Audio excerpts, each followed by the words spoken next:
Well, big week ahead of us with conference play starting, going on the road and all that. But recapping Saturday's performance, I think we felt really good about, in particular how that first half looked. An opportunity to get a lot of guys in the game. A valuable experience for a lot of guys that are in backup roles right now that you just don't know how those are going to play out. But I thought we played really physical and that was important in this game, that our physicality, our effort, moved in the right direction, didn't go backwards just based on who we were playing, and really felt good about how that looked in the offensive and defensive lines. And offensively, we were able to utilize a lot of different guys, put a bunch of points up on the board, and then defensively, outside of a few plays here and there in the first half, that we played pretty darn well. So pleased about that. As we move into conference play, coming out of the non-conference, 2-1 isn't exactly where we wanted to be, but I think just kind of where we're at and how these three games have prepared us and also just set us up to kind of have a little better sense of where we're at this point. So a couple updates. First off, we did find out that Junior Alexander won't be eligible for us. The waiver that we submitted was denied officially, and it's unfortunate. Juniors, each one of these young men and women that are transferring for a multiple time, there's all kinds of different stories. I know his is one that started at Arizona State, and he spent a semester there, and whether the place was burning or the walls were caving in, that's kind of what occurred, and he chose to leave there, and ultimately going back home to Washington. They ended up having a coaching change in the midst of that change, and so anyways, I think the good thing for Junior is he is in a place where he's thriving. He's thriving on the football field, but he's also thriving in school, and just I think he feels like he's in a really good place as far as having people surrounding him that are looking out for him and caring for him. And this is challenging for a young man who thinks he's got an opportunity to play, and that's getting put back. But at the same time, I think going in, both sides knew that this was a possibility. He still has 2 years of eligibility remaining beyond this year. So we'll put an end to that, I guess, that uncertainty this fall at the very least. Additionally, I didn't list Tommy on the depth of 2 deep. Tommy won't play this week, and that's fair to say that we have a pretty good sense that he'll need at least this week to continue to recover. And additionally, JT Reed and Ty McCullough are still not on that 2 deep, but they're getting closer. They're going to both be out there practicing as we move through this week in smaller forms, I guess, and we're hopeful in the very near future we'll have both of them back. On the defensive side, we do have Paul Brott returning. This will be Paul's first action of the season, so really excited to get him back in that interior D line. And then Simeon Woodard will be back after missing this past week. We didn't sustain anything, at least at this point, that appears to add to any of those lists from the game on Saturday. So talking about Weber State, also 2-1. Obviously had a tough matchup with Utah, who's an excellent program this past Saturday. It came up on the short side, but won their 2 previous games, including a ranked win over Northern Iowa on the road. Obviously, we've played Weber State 3 times in the last 2 years, and they've all been kind of down to the wire games in different forms. I know the low-scoring game in Ogden 2 years ago was really a defensive struggle, while last year's games were both higher scoring. The first game, of course, had all the special teams plays, and the playoff game where we opened up a pretty good lead, and they came back to make it very interesting at the end. So 2 teams, I think, that know each other fairly well. The departure of Coach Hill this past off season is certainly a change for their program, but they hired from within, hiring Coach Mental, and the staff by and large is very similar. So they're playing a similar brand of football, which I do think their offense and defense really complemented one another. And then they've been a program within our league that's done more or as much on special teams as anyone. And I might as well start there. Their kickoff return specialist, Abraham Williams, is nothing short of phenomenal with 5 touchdowns in the past 2 seasons, including one against us. So he's certainly a guy. Now he's playing corner as well more regularly that we'll have to have a game plan for. Looking at them on offense, quarterback wise, Weiser, I should say, has had some real good moments to this point. Throws the ball well down the field, is athletic enough to make plays, but their biggest offensive force this year has been Bankston at running back. He leads our conference in rushing through the non-conference. Is averaging like 7.1 or 7.5 yards per attempt. So he's obviously, he was part of a group of about 3 running backs they played last year, and he's certainly a prime weapon for them on offense, running behind an offensive line that's experienced, that's big, that's strong, and I'm sure that they would say is where it starts for them on the offensive side. Defensively, the preseason Big Sky MVP in Winston Reed is certainly a force at middle linebacker. He leads the league in tackles right now. Felt like last year he was right there as far as being the best player on the defensive side in our league, and he's picked up right where he left off.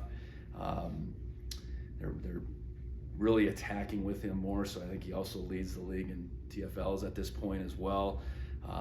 He's blitzing probably a little bit more than he did last year, but really has a nose for the football, can see it, can go get it, and is someone that we'll have to have our eyes on where he's at every single play. I know in the secondary, which was really a strength of theirs last year, they had a bunch of turnover, but they do return Maxwell Anderson, who last year led the league in passes defended and continues to do that as we head into this early part of the season at the corner position. And then up front, a little retooled front, but they're led by, that's right, Braden Wilson, number 94, who's second on their team in tackles. That doesn't happen a lot from a defensive line perspective in second in TFL. So, feel like they got really good personnel.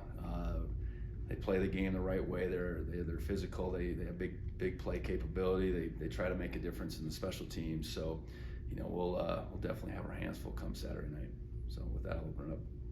Anything more you can say about what Tommy's going through or what he's dealing with? No, I mean it's an injury he sustained against South Dakota State that is not surgical and it's not relative to ligaments, anything like that. So I'll leave it at that. But one that we want to have every precaution as far as putting him back out on the football field. First game you've had without him, I guess, against Weaver. So how does that kind of affect your game plan with just Sean now? Well, I think they're different. I think everybody would agree to that. They bring a lot of the same elements to the table, but their styles are a little bit different. So, our plan will be predicated on what Sean does well, and a lot of our success in those 2 games last year, probably in particular, the first game was Tommy's ability to run. We were in a lot different place, just period, at that point last year at the running back position. Even at the receiver position, you look back, I know Cleveland didn't play in that game. So, we're an offense, I think, that can take on some different forms, and I think we're continuing to figure that out. But, being able to lean on that running back position, continue to develop on the passing side of things, given the guys we have, I think we got to figure that out, and with their tight ends, find a way to get them involved. And I do think through 3 games, we feel like our offensive line is really playing well.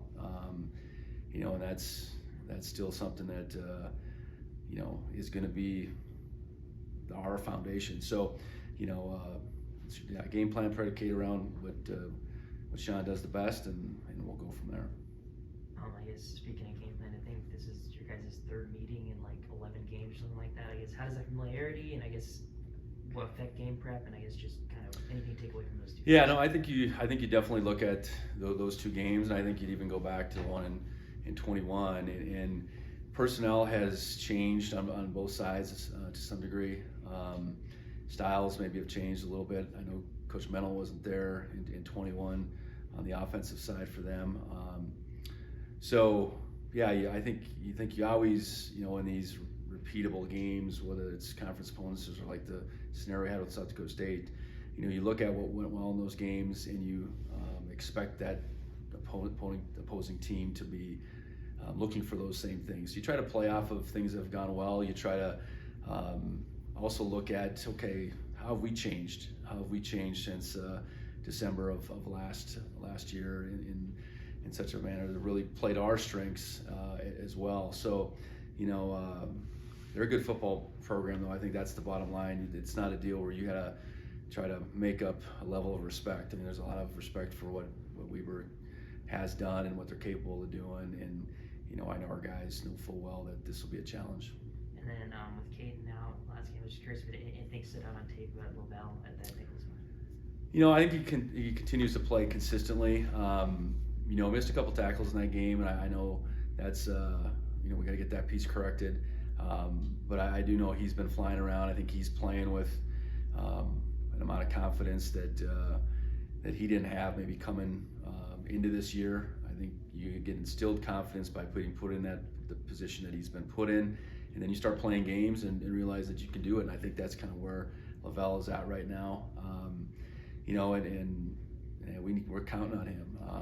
I know with the secondary, we're primarily going with him and Rylan at the strong safety and nickel spots, and then Drew's played well at the free safety spot. And Blake Stillwell, I think, again showed some signs that he can really be a playmaker as well. And I think at the corner position, we've talked a lot about a lot of guys, and Andrew Pauldrill's one that didn't play against South Dakota State, but then really showed up well in this past game. And Andrew, I do think, provides us some flexibility to be in that nickel position at some point in time as well, to provide that depth. So I think that's the biggest thing you're concerned about, is you go from having a bunch of guys, you lose a guy in Caden that had some flexibility between strong and nickel, and those are big shoes to fill, but we're doing the best we can to fill them. Brendan Hall, how much of a weapon are you expecting him to be with Williams back there?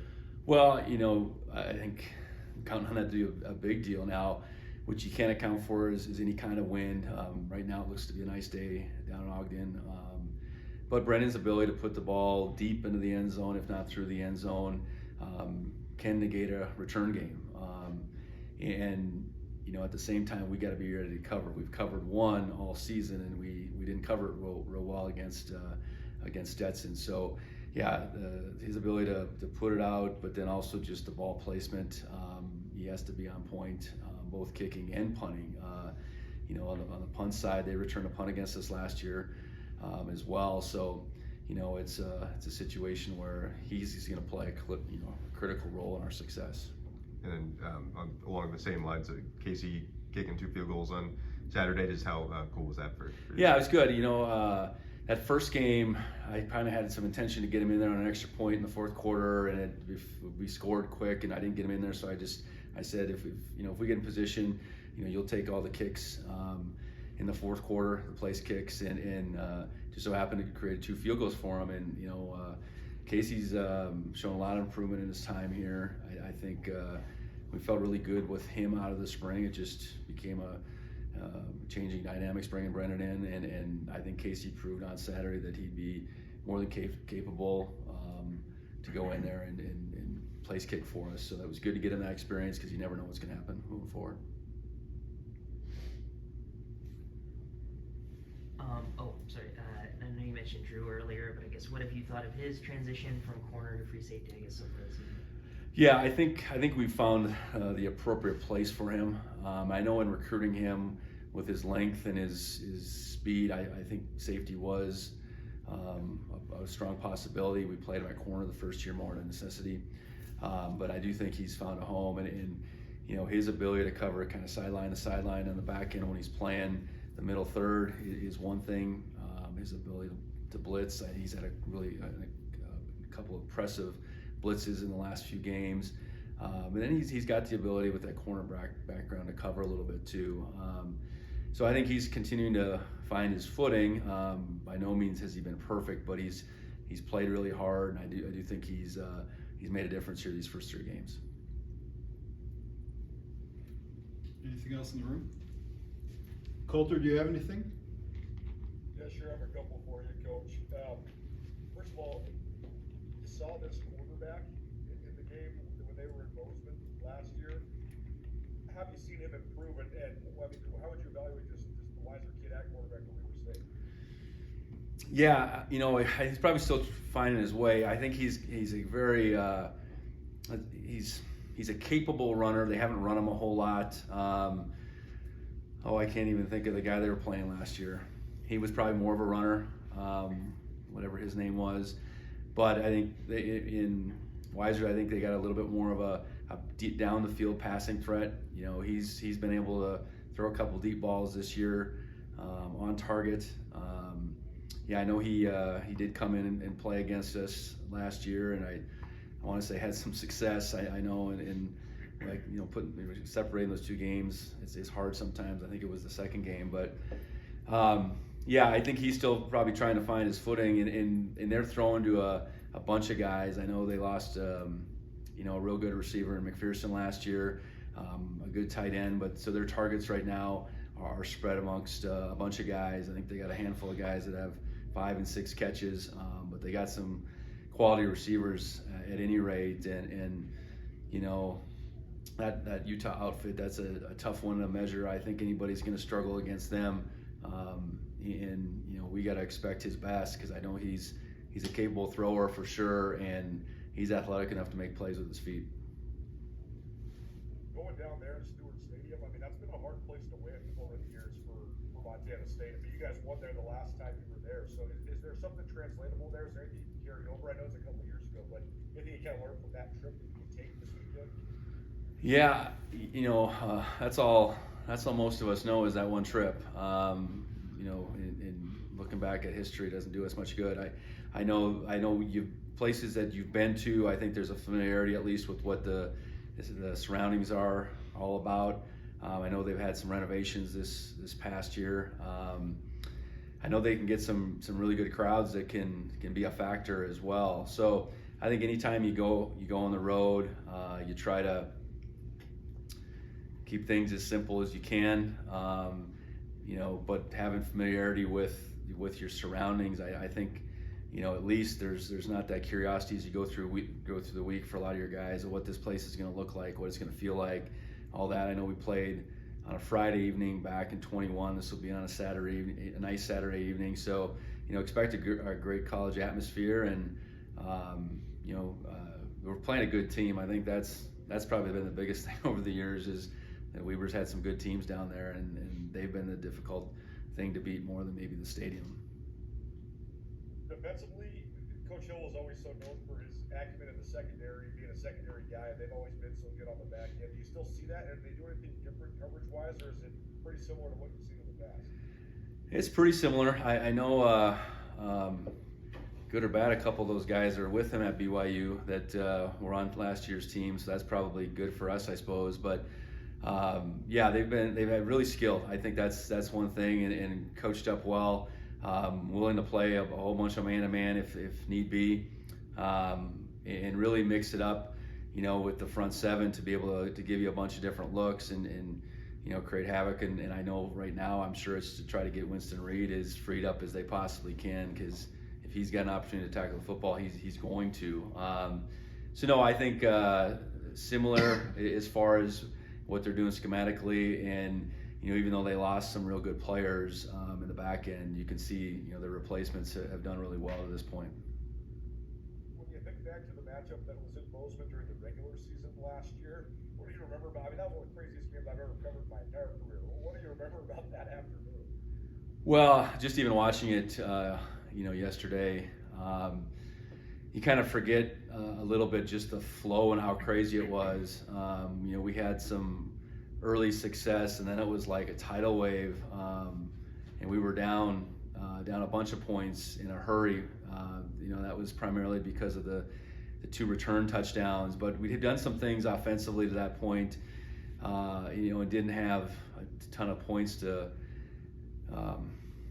look on the board to account for that. But I know the safeties certainly brought us things that we didn't, brought us points and field position that we didn't expect necessarily, and we capitalized on those. And then we found ourselves up at halftime with a kind of a crazy finish to the first half, and then just, I think what I do remember more than anything is just hanging on for dear life at the end.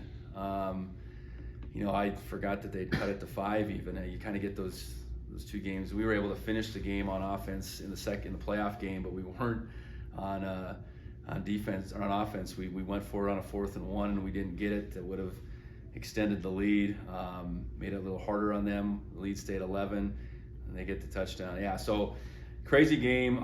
We made a bunch of plays. They did as well. And I think it showed our resolve that day, and then to come back in the playoff game and beat them. And we got up in that game, I think, 33-10, and they kept fighting back. So I think that's probably the thing you take away is, this team is going to keep after you. And I'd like to think that's how people see us as well. So I think it's a really good matchup in those terms.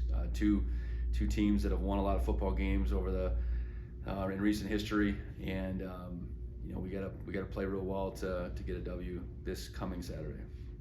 I know we talked a lot in the offseason about Connor Moore and his emergence, but how do you think he's done here now that he's got a couple games under his belt? Yeah, I think Connor's played pretty well. That we've primarily gone with 5 guys to this point.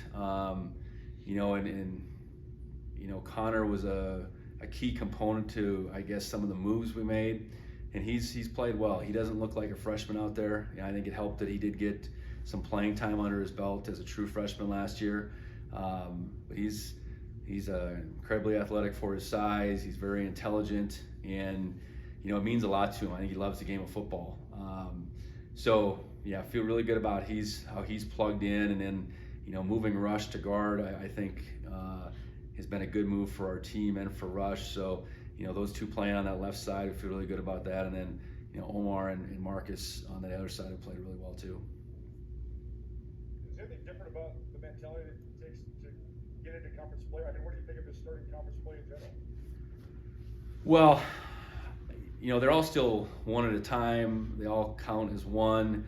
But ultimately, what's proven the last couple of years is, to win our conference, you can't lose a game.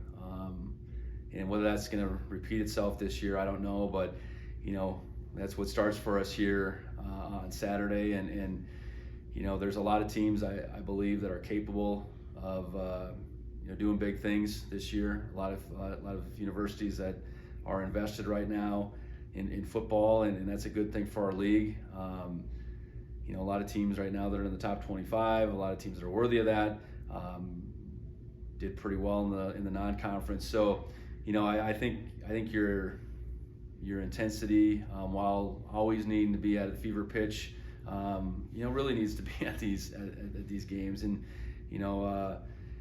going on the road, for the first game.